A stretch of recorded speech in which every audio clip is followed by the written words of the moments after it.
sociedad hondureña, y finalmente ellos han recomendado, en palabras más, palabras menos, que los hondureños debemos de ser los constructores de nuestras soluciones. Ese es el mensaje que de momento ha enviado Naciones Unidas.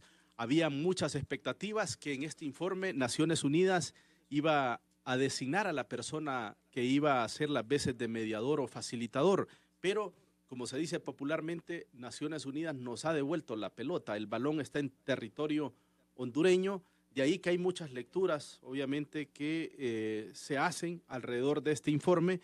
Lo cierto es que ya está fijada la posición de esta comisión de exploración con mensajes claros tanto a miembros de sociedad civil.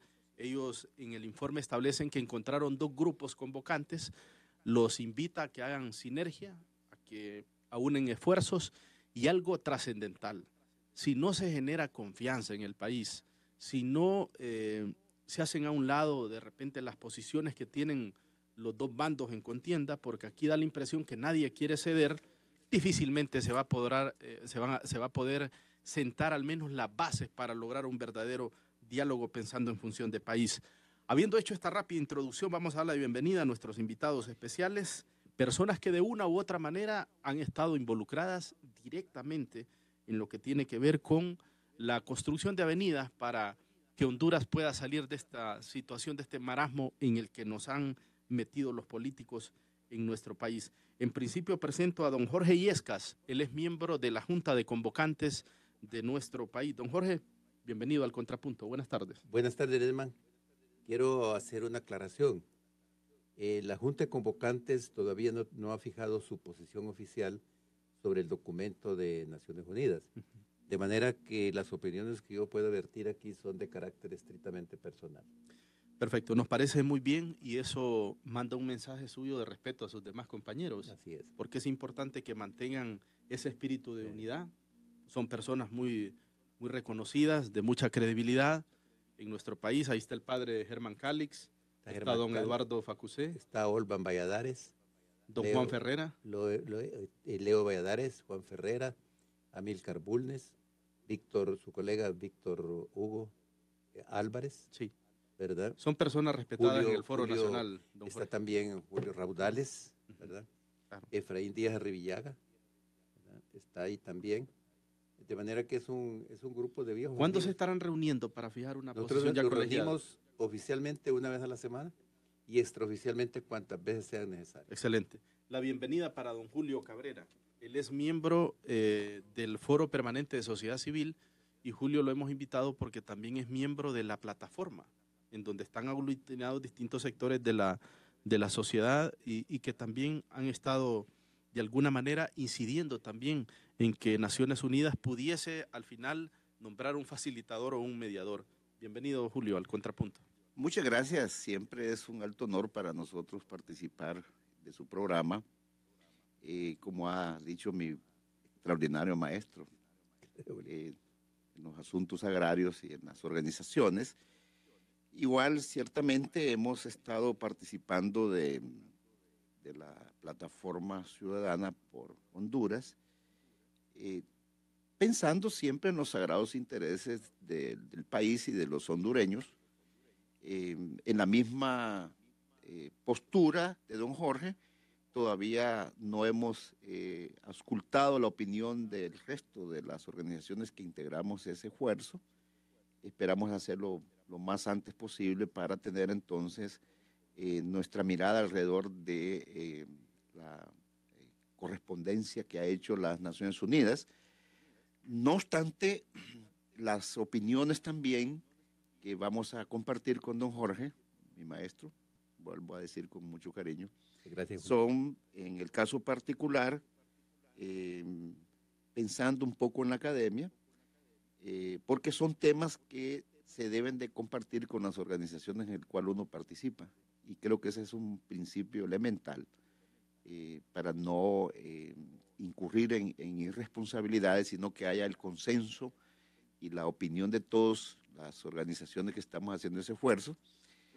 Anoche mismo hablé con quien nos hace la coordinación, que es el presidente de FACACH, nuestro compañero Pedro Aguilar, coordinador de este esfuerzo, y hablé anoche con él y efectivamente me ha pues dado algunas indicaciones, pero las indicaciones plenos de Lesman y don Jorge es que vamos a reunirnos para analizar en detalle lo que dice las Naciones Unidas en razón del beneficio colectivo, porque aquí no nos representamos a nosotros mismos, nos representamos al interés del país por una vocación de servicio y la búsqueda de espacios que permitan la convivencia del pueblo de Honduras. Gracias por invitarnos y estamos a la orden para debatir en el marco del respeto y de la prudencia que el país amerite y necesita. La invitación es extensiva también para nuestros oyentes que puedan enviarnos sus mensajes, sus consultas para nuestros panelistas a través de nuestra plataforma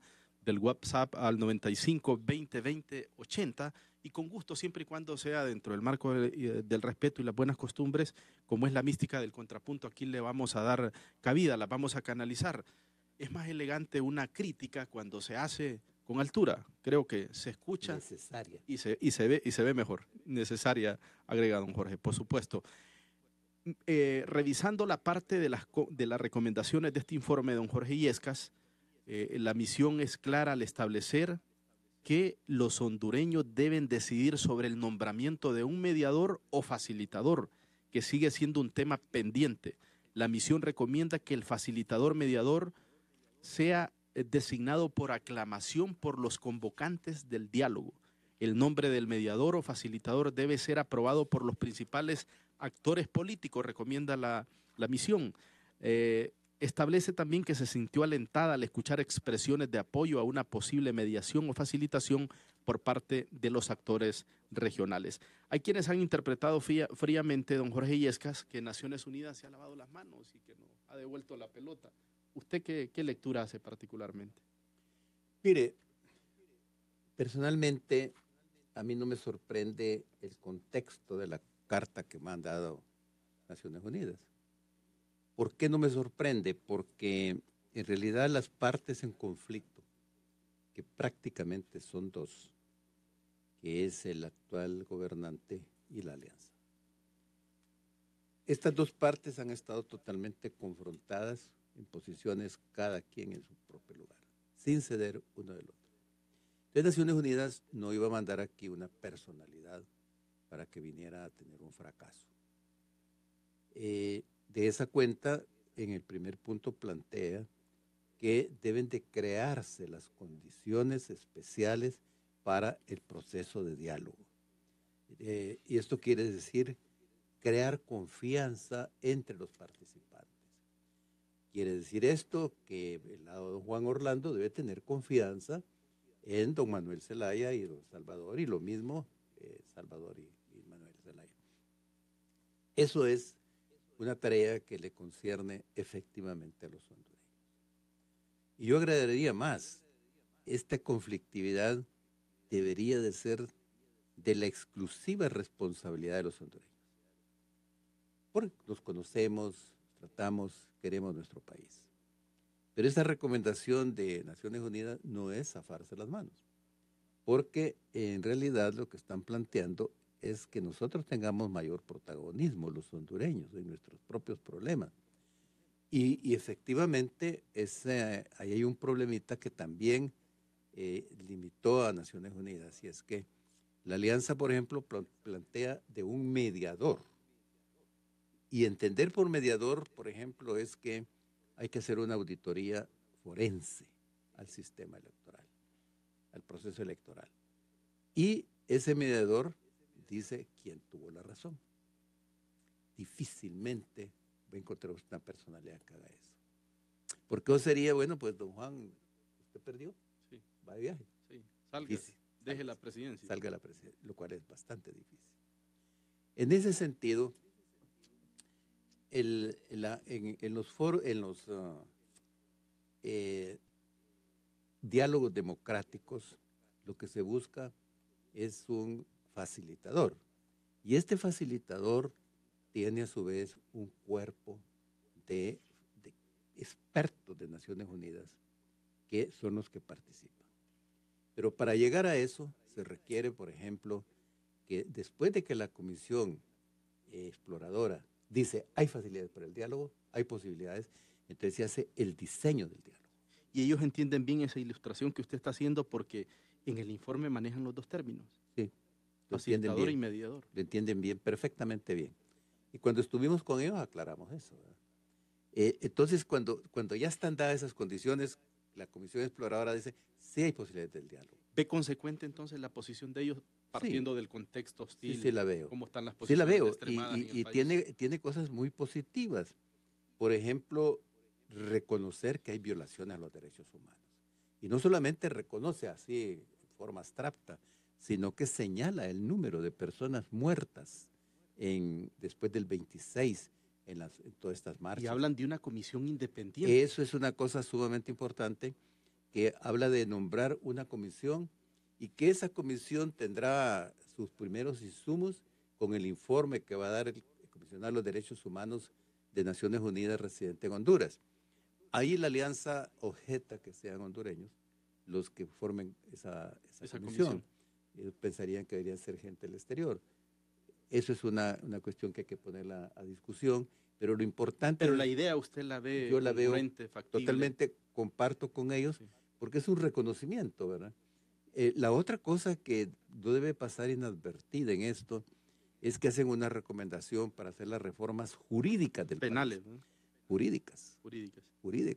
Eso tiene un trasfondo muy grande, porque eso quiere decir que el sistema político electoral no está funcionando bien, que requiere reformas profundas. Sí. Y más adelante señala el informe de la Comisión de la Verdad, sí, señala el pacto que se hizo en 2013. Antes que siga, don Jorge, para que no nos perdamos aquí la ilustración en lo que tiene que ver con violaciones a derechos humanos, también la investigación de los homicidios, de los asesinatos que se han dado postelectorales, hablan de reformas penales en cuanto a regular la fuerza por parte de los cuerpos de seguridad. Sí. Un comentario sobre esa parte. Sí, esto está bien claro. Hay convenios internacionales que señalan hasta dónde puede llegar la fuerza de los cuerpos policíacos, cuándo se pueden usar bombas lacrimógenas, cuándo agua, pero nunca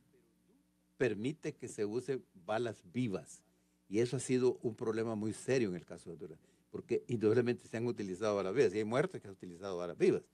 Entonces, pues, los convenios internacionales no lo permiten. Y eso es un problema muy serio para el gobierno, porque usted sabe que los organismos de derechos humanos son muy fuertes en el exterior. Y esos son fuertes y son muy influyentes. Y si aquí hay violación a los derechos humanos, fíjese que la inversión extranjera es muy difícil. Sí. Se ahuyenta. Muy bien. Habiendo escuchado a don Jorge en esta primera participación, su impresión, Julio, puede hacer acotaciones a lo que él ha exteriorizado y le sorprende algo de lo que establece en su informe esta comisión, o realmente no le sorprende en absolutamente nada. Yo creo que hay que saber en principio de que el órgano de mayor prestigio en términos de tutelar los intereses políticos del mundo son las Naciones Unidas. Y por supuesto que desde el 45 hasta el 2017 es una estabilidad de tiempo con algunas acertaciones y con otras, digamos, con dificultad. Y por supuesto los expertos rápidamente detectan dónde están las debilidades de los pueblos y por supuesto de que no es sorprendente lo que han mandado al pueblo de Honduras en razón de lo siguiente. Mire usted lo que dice el artículo 15 de la Constitución hondureña. Está casi exactamente leyendo lo que han dicho los expertos de las Naciones Unidas. Y se lo voy a leer para que el pueblo de Honduras sepa. Dice el artículo 15 en el capítulo 3 de la Constitución vigente. Honduras hace suyo los principios y prácticas del derecho internacional que proponen a la solidaridad humana, al respeto a la autodeterminación de los pueblos, a la no intervención y al afianzamiento de la paz y la democracia universal. Chiquitito el artículo constitucional. Estos expertos, una vez que ven, que conocen las constituciones y conocen el ordenamiento jurídico de un país, y luego dan un paso para hacer un análisis sobre la sociedad política, vamos a llamarlo, por ser, digamos, instrumentos del derecho constitucional, se dan cuenta entonces dónde están las limitaciones para poder entonces arribar a un acompañamiento. No se van a salir nunca del instrumento internacional. Y vea usted, Honduras, al ratificar el convenio de creación de las Naciones Unidas en 1945, establece ese convenio, que es la creación de la Carta de las Naciones Unidas, en su artículo 2. Claramente dice la no intervención en los asuntos internos de otros estados. Respetuoso las Naciones Unidas del pueblo y gobierno del Estado de Honduras, independientemente cuál sea su postura y su posición el día de hoy en este conflicto que nos hemos, digamos, involucrado los hondureños. De ahí que entonces, cuando uno revisa todo el estamento de la aprobación de los instrumentos internacionales, Honduras ha ido cumpliendo esos procedimientos.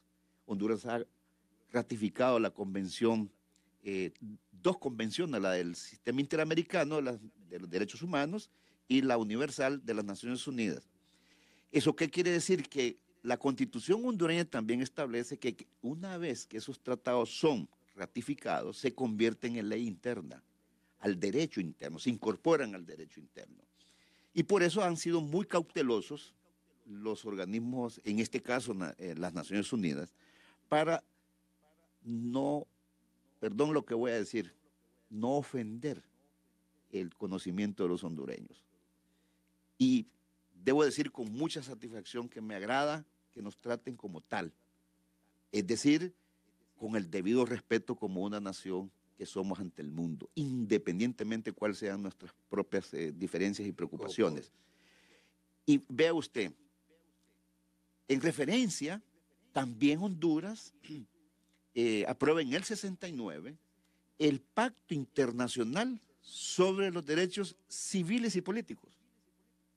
Eso quiere decir que también en este nivel de pensamiento de la misión exploratoria, midió exactamente cuál es la temperatura del pueblo de Honduras por conducto de sus voceros, en este caso los partidos políticos, y que me agrada, y debo decirlo con mucha satisfacción, me agrada sobremanera el esfuerzo de los convocantes, porque son la voluntad de los ciudadanos en buscar una solución. Siempre lo he expresado y lo he expresado públicamente, y hoy quiero agradecer también a don Jorge por el esfuerzo que ha hecho la Junta de Convocantes para encontrarnos los hondureños en la búsqueda de soluciones en forma conjunta, en forma bueno, la misión activa. le llama a hacer sinergia. Sí, por eso A ustedes como sociedad el civil. problema es que hay mucha percepción externa en el cual las organizaciones y los que nos conocemos, no, porque es la misma dinámica de la sociedad política hondureña. Los primeros que dieron el paso al frente fue justamente los convocantes. Nosotros tenemos una relación extraordinaria con Cáritas, con los expresidentes del Consejo Hondureño de la Empresa Privada. Es decir, no hay ninguna diferencia. Lo que hay entonces es que en la conformación del grupo de convocantes tomaron la decisión y nosotros la vimos con mucho agrado y con mucha satisfacción. Posteriormente dijimos nosotros, bueno, esa es un área especializada para un conflicto de orden político partidario que involucra a la sociedad política en su contexto en general. Entonces dijimos nosotros, bueno, hagamos un espacio nosotros para conversar a fin de ver cómo contribuimos también con los convocantes. Esa es la razón, y se lo digo públicamente aquí, para que no haya ningún equívoco, ni con las Naciones Unidas, ni mucho menos al interno. Pero termino diciéndole así rápidamente, que me parece que es sustantivo. Cuando ellos abocan al tema de los derechos humanos, lo hacen en razón del instrumento que está aprobado por el Estado de Honduras. Y el resto de toda la legislación de carácter internacional, toda su mirada para Honduras, me parece que están apegados al derecho internacional público y me parece que están bien apegados al respeto al Estado de Honduras. Eso podría decir en principio del informe, teniendo nosotros la posibilidad de reflexionar alrededor para que juntos, el país entero, encuentre algunas avenidas conjuntamente, y creo que eso es complementario al esfuerzo de un grupo de hondureños organizados en los convocantes, me parece bien, y el resto de las organizaciones que no somos contradictorios en eso. Sí. Vamos a medir cómo anda la temperatura de nuestros oyentes, don Jorge y Julio. Nos escriben aquí a nuestra plataforma, al WhatsApp, al 9520-2080. Tenemos muchas comunicaciones. Yo me pregunto, dice, si las Naciones Unidas serviría para algo. Ya reconoció que hubo muertos. ¿No debería tomar acción o solo bien gracias? Se pregunta y cuestiona al mismo tiempo este amigo oyente. Otro nos escribe: buenas tardes, amigos de Radio América. Pedimos por favor a estos políticos que se pongan de acuerdo en favor de Honduras. Ya no soportamos más esta situación. Al final todos son culpables y malos políticos.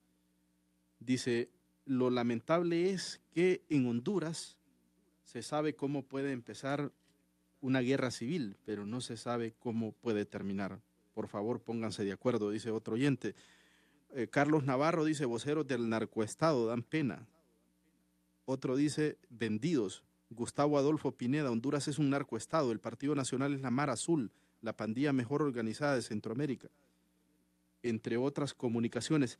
¿Qué sigue ahora, don Jorge, luego de este informe, cuando Naciones Unidas, a través de su misión, ha dicho, hondureños, ustedes deben ser capaces de construir las bases para ese diálogo, y al final también deben ser capaces de decir, este o esta es el facilitador o el mediador? Sí, mire, quiero hacer una aclaración en este sentido. Una pregunta: ¿qué es lo que ha creado esta crisis de este momento? La crisis es producto de una reelección ilegítima y de un denunciado fraude electoral. Esa es la raíz. Eso es lo que tiene a los políticos enfrentados. Entonces, este grupo de ciudadanos al cual yo pertenezco, llamado los convocantes, pensamos que habría que resolver ese problema en primer lugar, pero que de ninguna manera estamos soslayando los problemas estructurales del país, económicos, sociales, culturales, educación, salud, vivienda, todo eso no lo estamos soslayando. Pero pensamos que no se puede resolver ese problema sin antes resolver el problema político.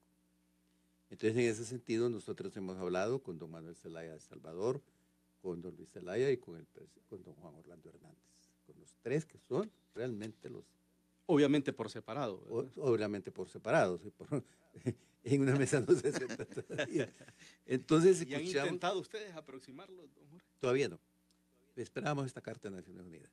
Pero en el caso, por ejemplo, de don Juan Orlando Hernández, él nos dijo, mire, yo estoy de acuerdo que el diálogo sea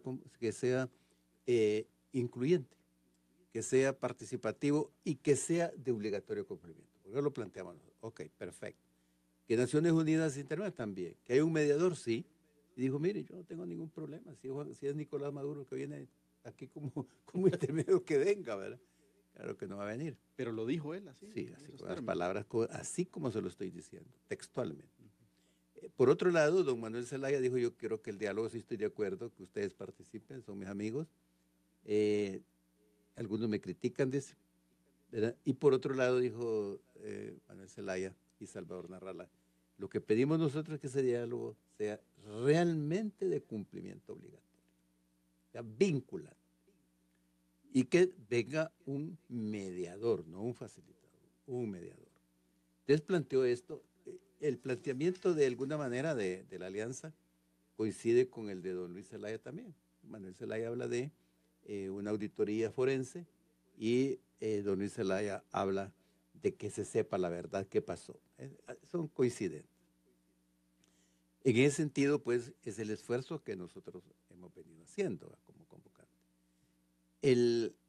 Este grupo nuestro no es nuevo. La mayor parte de nosotros ha venido participando desde hace 7 años, en lo que se llama el Grupo de Diálogo de Ciudadanía Activa, que hemos tenido permanentemente el acompañamiento del PNUD y hemos hecho planteamientos muy concretos sobre cómo debe ser el diálogo. Y ahí tenemos diseñadas las políticas públicas. Hemos venido trabajando en eso. Por otro lado, siempre al principio con el PNUD y después con una gran cantidad de organismos internacionales, formo parte del grupo proponente del diálogo fiscal para el desarrollo económico y social. El primer coordinador fue Hugo Don Epino, después don Juan Ferrera, Sean Wong y ahorita Julio Raudales. Ese grupo está integrado por 22 hondureños, que he sido presidente del Banco Central, ministro de Finanzas y su servidor en condición de... O sea, no surge luego de la crisis derivada del 26 de noviembre. Del 2009. No, es decir, no surge de la No crisis surge, del año no. pasado. Entonces, cuando la conferencia episcopal lanza su pronunciamiento, entonces nosotros dijimos, esta es la oportunidad, porque la conferencia lanzó su pronunciamiento, pero no se involucra directamente. Entonces aparecemos nosotros y estamos, el padre Germán Cáliz es el coordinador de esto, y así surgimos nosotros. No es que hemos surgido de la noche a la mañana, sino que tenemos mucho tiempo de estar trabajando en lo que es el diálogo democrático. Y a mí me tocó con un grupo de hondureños, 4 hondureños más, ir a Panamá a una reunión latinoamericana para enseñar qué es un diálogo democrático. Nosotros fuimos los charlistas sobre qué es un diálogo democrático. O sea que aquí en Honduras sí habemos personas que conocemos esto y por eso no nos extraña la Carta de Naciones Unidas. Y hay algo que yo quiero rescatar, lo que decía Julio. Efectivamente, este es un problema de los hondureños. Y le voy a decir lo siguiente, si nosotros hacemos un esfuerzo no muy grande, vamos a encontrar que hay hondureños altamente calificados, de mucha credibilidad nacional e internacional, que pueden jugar un papel importante en esto. Esto es así. Con relación a la organización que pertenece Julio, hay otra diferencia. Ellos son representantes de organizaciones de sociedad civil. Y nosotros somos un grupo de ciudadanos, que es la diferencia, ¿verdad? Entre otras diferencias. Ellos plantean un diálogo para resolver los problemas, no para resolverlos, para tratar los problemas estructurales, lo cual nosotros estamos totalmente de acuerdo. Lo que pasa es que dividimos el diálogo político y el diálogo. Total. Pero en algún momento, indudablemente, tenemos que estar juntos todos, porque vea, a cualquier organización que usted, cualquier sector que usted eche una mirada en este momento, estamos divididos. Mire, por ejemplo, en la iglesia evangélica hay problemas, serios problemas, en la iglesia católica, en los partidos políticos, en las organizaciones de sociedad civil. Es correcto, don Jorge, de ese señalamiento suyo me motiva a consultarle, ¿es correcto que líderes religiosos, en este caso de la iglesia católica, evangélica, tomen un papel protagónico o tengan mucho acercamiento con los sectores de poder? Mire, con los sectores de poder no, ¿verdad? O los sectores que gobiernan. Según la encuesta de Latinobarómetro, la POP, el pueblo hondureño, por ejemplo, cree en el 78% en las iglesias. En el Tribunal Supremo Electoral el 19%, en la Corte Suprema anda por ahí por los 20, 18%, pero la iglesia es la que tiene mayor credibilidad. Ahora, nosotros somos un Estado laico, y el problema de algunos religiosos es que se involucran en las cosas del Estado y se parcializan en las cosas del gobierno, y eso no le hace bien ni a la iglesia ni al país, ¿verdad? Se convierten en activistas. Se convierten en activistas, por alguna razón que yo no voy a calificar acá, ¿verdad? Pero me parece que eso le hace daño a sus propias iglesias y también le hace daño al país. Entonces van desacreditando a lo que los hondureños creen que es la iglesia. Sí. La Junta Convocante, cierro esta segunda participación suya, ¿va a tratar de aproximar en este caso a los actores políticos? Sí, claro que sí. Eso indudablemente es el trabajo que hemos venido haciendo nosotros desde el principio. Habíamos dado esta tregua para esperar la Carta de Naciones Unidas, pero ya nosotros la próxima semana vamos a tener una posición oficial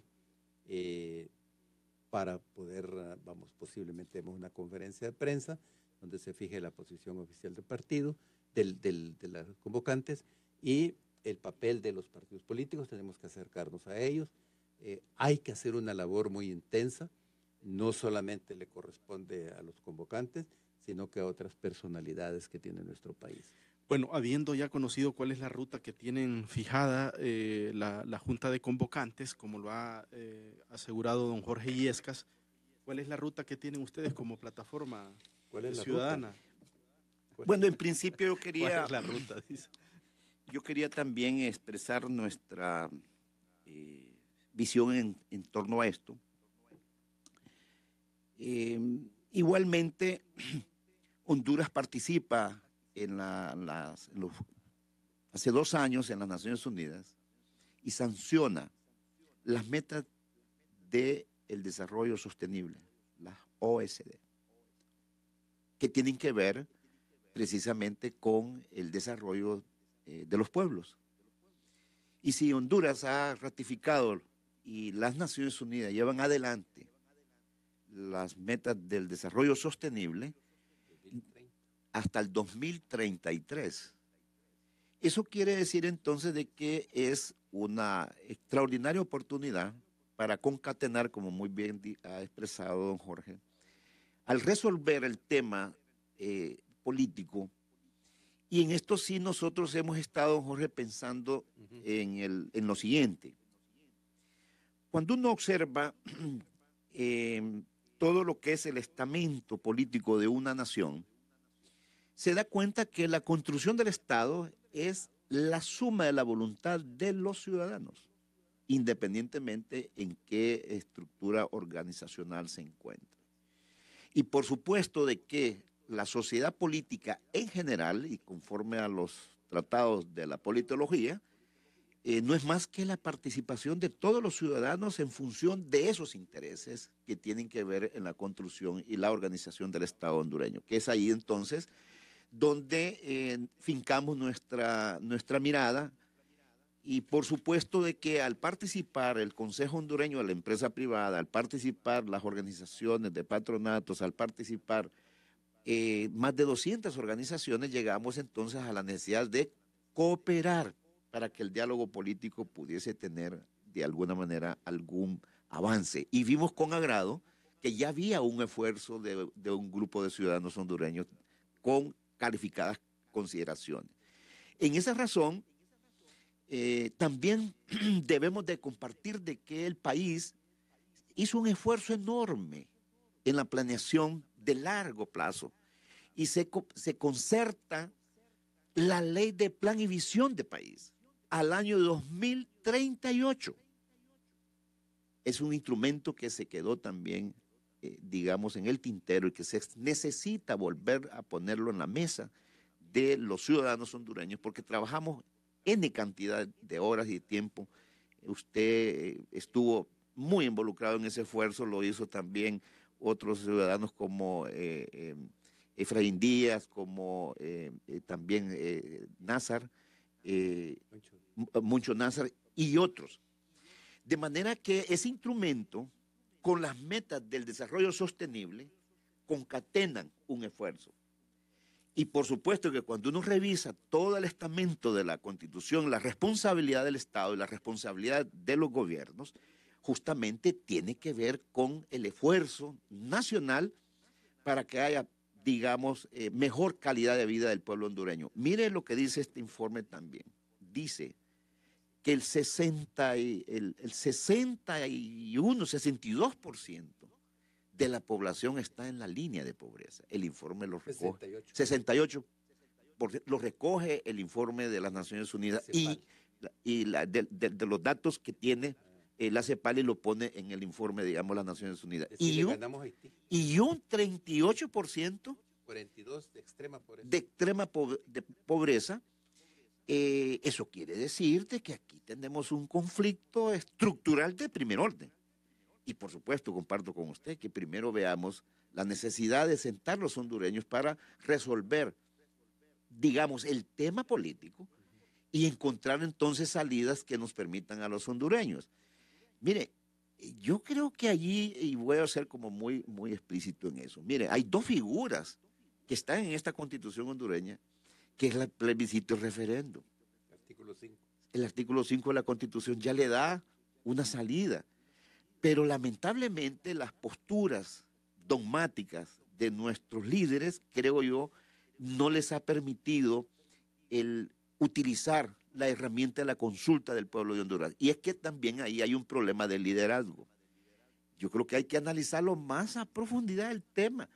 Mire, el liderazgo caudillesco, el liderazgo de Hacienda, es irrespetuoso con la voluntad popular del pueblo de Honduras. Yo creo que hay que compartirlos con cariño y con aprecio. Ese liderazgo está siendo vulnerado por una herramienta que se llama tecnología de la comunicación, en el cual la participación de los ciudadanos ha ido avanzando enormemente. Tenemos que hacer el esfuerzo sustantivo para conversar que el liderazgo de la nación hondureña debe revisarse a profundidad, y eso le toca a los partidos políticos conforme a la misma Constitución hondureña, artículos 51, 52 en adelante. Julio, ¿Qué es solo termino esto? sí. ¿Qué es una institución política? Dice, se constituyen partidos políticos como un organismo público integrado por ciudadanos hondureños y sigue la Constitución. Eso quiere decir que también revisemos a profundidad el liderazgo que tenemos. Y eso entonces nos va a dar la medida para generar una esperanza en el país, porque en 4 años, dice esta Constitución, vuelve a haber procesos electorales en Honduras. ¿Y eso qué quiere decir? Si no resolvemos hoy día el problema de carácter político electoral, vamos a entrar entonces en dificultad y en problema. Y ya lo dice también el informe, retomando de la elección del 2013, las recomendaciones que hace las 2 misiones, la misión de las Naciones Unidas, de la Organización de Estados Americanos, y la misión de la Organización de la Unión Europea. De manera que también nos ponen en perspectiva a retomar luego el informe de la verdad. Es decir, nos hace un llamado a los hondureños a sentar nuestra mirada hacia lo interno para entonces encontrar una salida. ¿Cuándo se estarán reuniendo para fijar ya una posición? Bueno, yo espero que en el transcurso de esta semana haya una conversación con todos, de la próxima que viene, con todos los líderes que están allí para evaluar a profundidad la carta y por supuesto, siempre hemos dicho la necesidad de hacer causa común con todos los hondureños que quieran hacer un esfuerzo alrededor. Las organizaciones que estamos allí, y yo quiero también recordarle al pueblo de Honduras que el término de organismos no gubernamentales está consignada en la Carta de las Naciones Unidas en su artículo 71, que establece que los estados podrán promocionar y hacer organizaciones no gubernamentales para atender a aquellos problemas en el cual el Estado no pueda. Es decir, tenemos de alguna manera alguna legislación de carácter internacional que hay que observarla adecuadamente. Muy bien. Voy a alternar con las opiniones de nuestros panelistas, más comunicaciones. Nos escriben por acá, ¿qué pasa si no se logra el diálogo? Ya va a responder don Jorge Yescas. Otro amigo oyente dice, y entonces, ¿cómo es que la embajada americana sí reconoce las elecciones y la organización, me imagino se refiere a Naciones Unidas, no es capaz de enfocar la solución de un problema? ¿Para qué son buenos?, se pregunta otro amigo oyente. ¿Cuál diálogo, señores?, dice, nos escriben. Saquen la manzana podrida, y la manzana podrida se llama Juan Orlando Hernández. Saludos, los escucho en Los Ángeles, California. Bueno, estas participaciones las comparto con esta parte del informe, don Jorge, para conocer sus impresiones. La segunda área de posibles medidas de fomento de la confianza implicaría un compromiso por parte de todos para eliminar el uso del lenguaje que incita a la violencia, promueve el odio o denigración a otros que tienen puntos de vista opuestos. Esto fue citado como un gran obstáculo por varios actores. Tales medidas son consistentes con los principios de Naciones Unidas y podrían contribuir a la reducción de conflictos y a mejorar en gran medida el clima para un proceso de diálogo efectivo. Bueno, el uso de ese lenguaje ha provocado nuevamente divisiones entre familias enteras. Sí, ese es un punto no digamos importante entre particulares, que señala la carta. Y ¿a qué se refiere? Por ejemplo, ese lenguaje virulento que utilizan los políticos. Por ejemplo, cuando se dice Salvador Narral está vinculado al narcotráfico, el crimen organizado, no pudieron votar 200,000 nacionalistas por el control que tienen las maras. Eso tiene unas connotaciones muy grandes. Pero de ahí viene la alianza y responde también. Luego, con la cuestión de los comandos, que esos comandos son comandos de guerrilleros. todo ese lenguaje es el que hace casi imposible ese acercamiento, porque cada día se provoca más. Yo creo que particularmente las personas que están en el gobierno deberían de tener un poco más de moderación en el uso de esos términos, porque entonces no vamos a llegar a nada. A mí me parece que esa recomendación es sumamente importante porque cuando vino la misión se dio cuenta de ese antagonismo tan fuerte, ¿verdad? Por eso creo que el papel de los hondureños es llamar al orden a los políticos. El país no está para esas confrontaciones. Sí, lo tienen como uno de los principales obstáculos. Sí, Así lo es uno de los califican, principales para obstáculos. sentar las bases Sí, de sí, ese sí, verdadero sí, diálogo. porque están con los guantes puestos. Así es. Entonces, eso obstaculiza el diálogo. Y ese es el papel que debemos de jugar nosotros, los hondureños, de exigirles que se modere el lenguaje, que sea respetuoso el lenguaje, ¿verdad? Hay algo que es importante, una de las preguntas, ¿qué pasa si no hay diálogo? Vea, ¿qué pasa si no hay diálogo? Si no hay diálogo, no hay acuerdos. Si no hay acuerdos, sigue la pugna. El gobierno tiene aproximadamente un 60-65% de oposición. Es una oposición muy fuerte, sumamente fuerte. Esa oposición va a estar permanente. Algunas veces muy alta, otras veces muy baja, depende del momento. No va a tener tranquilidad el gobierno. Por otro lado, los indicadores que hemos estado señalando, en 113 países Honduras está en el penúltimo lugar en Estado de Derecho. Eso quiere decir que no hay seguridad jurídica. Si no hay seguridad jurídica, no hay inversión. Si no hay inversión, no hay empleo. Si no hay empleo, hay prostitución, narcomenudeo, sicariato. Son consecuencias. Además de eso, si no hay ese Estado de Derecho, tampoco va a haber inversión nacional.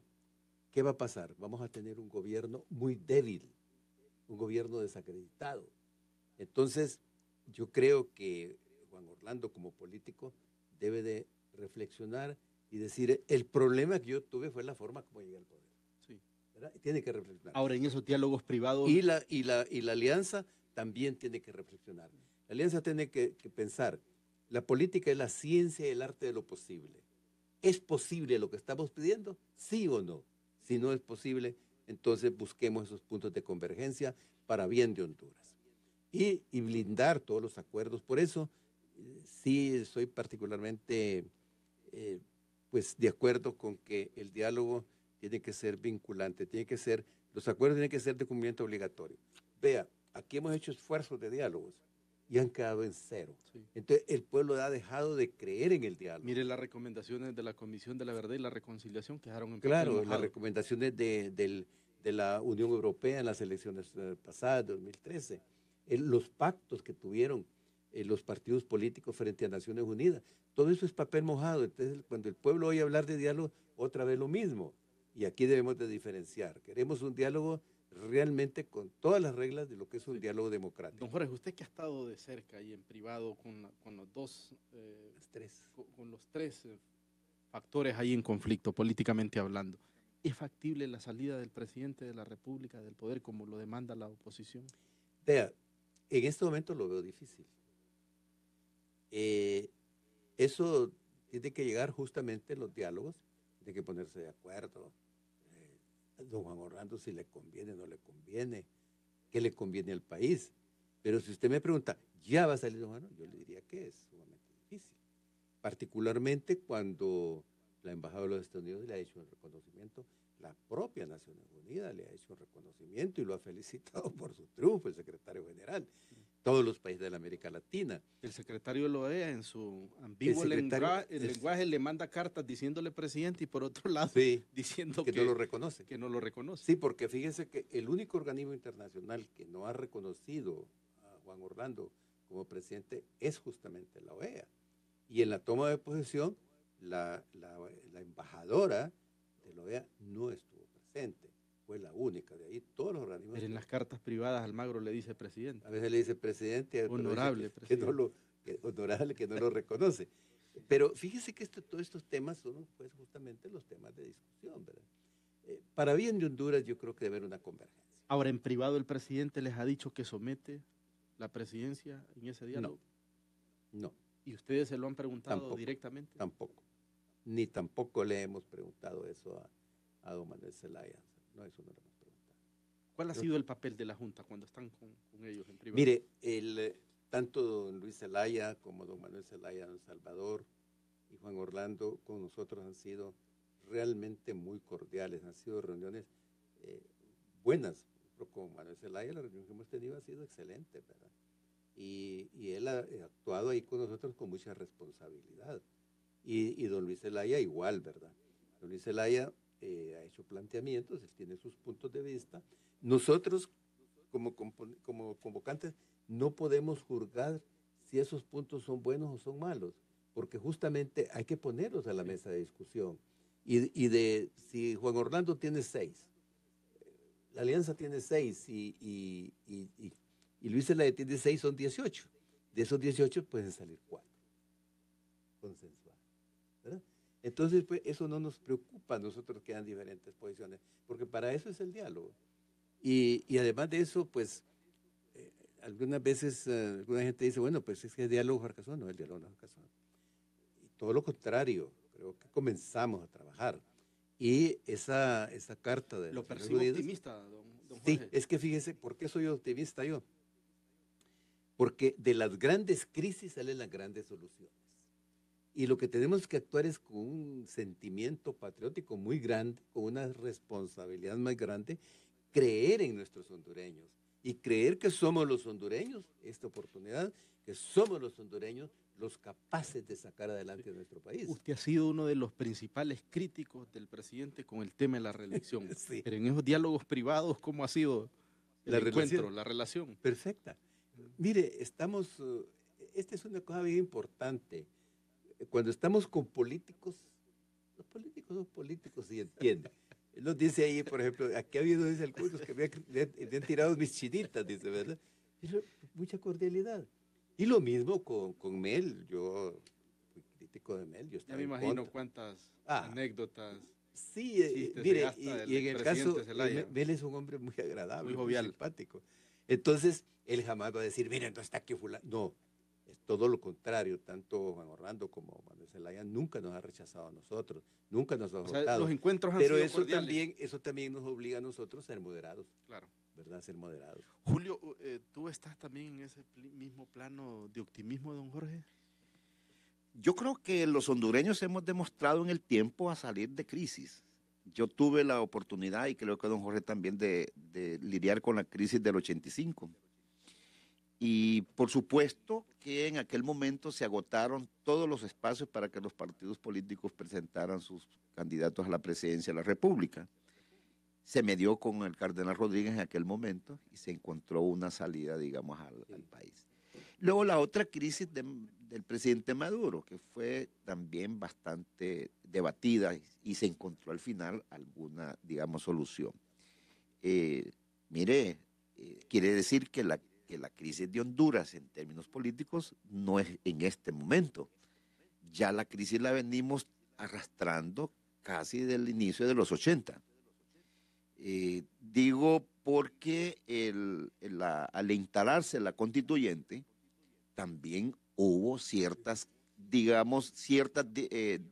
preocupaciones, pero que Honduras lograron sacar adelante la constituyente. Usted sabe algunas interioridades de lo que se dio en esa constituyente. Y por supuesto que entrenando esa constituyente en el 85 se dio una crisis aquí terrible. Acuérdese que el doctor Suazo destituyó una Corte Suprema de Justicia en pleno y se volvió a reconstruir, digamos, la institucionalidad del país. Yo sí creo que vamos a encontrar, como muy bien dice don Jorge, en que cualquier conflicto de carácter social debe de hacer el esfuerzo por encontrar una oportunidad el pueblo de Honduras. Yo no tengo ninguna duda, yo conozco muy bien al presidente Hernández desde el inicio de su esfuerzo político. Conozco a perfección la evolución del presidente Zelaya. Es más, uno pudo ver cuál fue su despliegue en el instituto, en el Fondo Hondureño de Inversión Social. Una apertura extraordinaria con todos los sectores y sigue teniendo esa salida el expresidente Zelaya. Y estoy seguro que van a encontrar una salida a los políticos a la crisis. ¿Por qué? Muy sencillo. El tiempo es irremediable, el tiempo avanza. Y fíjese usted, a 2 años, venos si es que ya arrancaron sus pretensiones, porque el político piensa en su campaña, no está pensando en otra cosa. Y la elección del próximo proceso, mire, ya este año vamos avanzando, claro, con los conflictos que tiene el país son enormes. Y si no hay un acuerdo ahora para encontrar soluciones en la ley electoral, en las reformas electorales, a mí me parece que eso va a llamar... ¿Ya lo está lanzando usted para el 2022? No, es que hay que ver qué piensan ellos. Y entonces estamos tratando de decir, si hay un interés en generar su liderazgo, yo no tengo ninguna duda que los políticos van a encontrar una solución a medias para encontrar al final el próximo proceso electoral. Porque si ese problema no se resuelve ahora, nosotros vamos a estar entonces en gran preocupación. Pero aspiramos en la plataforma que vamos a encontrar juntos una salida, yo no tengo ninguna duda. Bueno, y es la esperanza que tenemos para el país como plataforma. El tema es abundante. 1 hora no es lo suficiente, pero estoy seguro que con sus ponencias, tanto de don Jorge y de Julio, han dado luces para que los oyentes se formen las mejores conclusiones. Don Jorge, tenemos 40 segundos para sus impresiones finales. Gracias de antemano. Bueno, muchas gracias. Yo lo que espero es que el pueblo hondureño no vaya a ser espectador en esta crisis, sino que sea protagonista, que participe activamente para que realmente nosotros podamos salir adelante con nuestro país. Este no es problema de Manuel Zelaya, ni de Juan Orlando, ni de Luis Zelaya. Este es un problema de todos los hondureños. Y no podemos continuar con un país que esté a la cola, no solamente del mundo, sino que de los países de América Latina. No saque al ingeniero Narrala para que no se vaya a sentir discriminado. No, claro. Salvador Narrala juega un papel. Sí. Es que Salvador Narrala en realidad ha conquistado el voto de la juventud y de muchos partidos. Entonces es una persona respetable que merece todo el respeto de nosotros los hondureños. Muy bien. Julio Cabrera, 40 segundos. Agradecerles, man, y por supuesto que a mí particularmente no me sorprende, el pueblo hondureño tiene derecho de opinar a como él piensa. Yo, independientemente de lo que haya expresado, yo felicito a todos los que tuvieron la fuerza, la voluntad de expresarse, porque en un país donde se liquida la expresión del hombre, ya no hay más nada que hacer. Mientras haya posibilidad de que los hondureños hablemos, conversemos adecuadamente, yo no tengo ninguna duda. Y expresar de que se me había también olvidado de que don Salvador Narrala, en la tercera Asamblea General de la Red Latinoamericana para el Fortalecimiento de la Democracia, él fue el cierre de nuestra asamblea aquí en Tegucigalpa, el cual agradezco infinitamente. De manera que conozco también a El Salvador. Yo sé que van a encontrar una fórmula para encontrar una solución para el país, y eso aspiramos a que se dé lo más antes posible para que el país pueda dar entonces respuestas a los inmensos problemas que tiene. Una vez más, gracias a don Jorge Illescas, a Julio Cabrera, a Sami en las redes sociales, a través del Facebook, a Andrés, a Miguel. Gracias a los millones de oyentes de Radio América en todo el país y fuera de fronteras patrias. El desafío está en manos de los hondureños. Como han dicho nuestros panelistas, este es un problema de Honduras y por lo tanto debemos de tener una participación activa en la solución a los grandes problemas que enfrenta nuestro país. Gracias por su sintonía. Dios mediante, nos escuchamos el próximo viernes seguramente con otro tema de interés nacional. Buenas tardes.